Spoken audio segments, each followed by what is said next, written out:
मंडळी, प्रसिद्ध मराठी इन्फ्लुएन्सर अंकिता प्रभू वालावलकर आणि कुणाल भगत ही जोडी लवकरच लग्नबंधनात अडकणार आहे. अंकिता आणि कुणाल यांचा साखरपुडा 14 फेब्रुवारीला घरगुती पद्धतीने पार पडला. या दोघांनी साखरपुड्यात पारंपरिक लुक केला होता. सध्या बरेच सोशल मीडिया इन्फ्लुएन्सर आणि सेलिब्रिटी अंकिताच्या लग्नासाठी कोकणात पोहोचले आहेत. येत्या 16 तारखेला या दोघांचाही लग्न सोहळा मोठ्या थाटामाटात पार पडणार आहे. मात्र अंकिताने एक दुःखद बातमी शेअर केली आहे. साखरपुडा झाल्यावर रात्री प्रवास करत असताना अंकिताच्या गाडीला अपघात झाला. कारचा आरसा फुटल्याचा व्हिडिओ अंकिताने तिच्या इंस्टाग्राम स्टोरीवर शेअर केला आहे. तसेच यामध्ये गाडी खालच्या बाजूने देखील थोडी घासली गेल्याचं पाहायला मिळतं. मात्र दुर्दैवाने अंकिता आणि त्याच्या कुटुंबियांना कोणतीही दुखापत झाली नाही.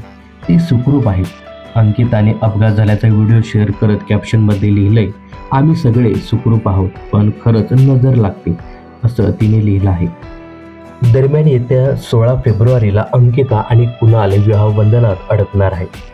अंकिताच्या मूळ गावी देवगड येथील वालावकर रिसॉर्टला तिचा लग्न सोहळा मोठ्या थाटामाटात पार पडणार आहे.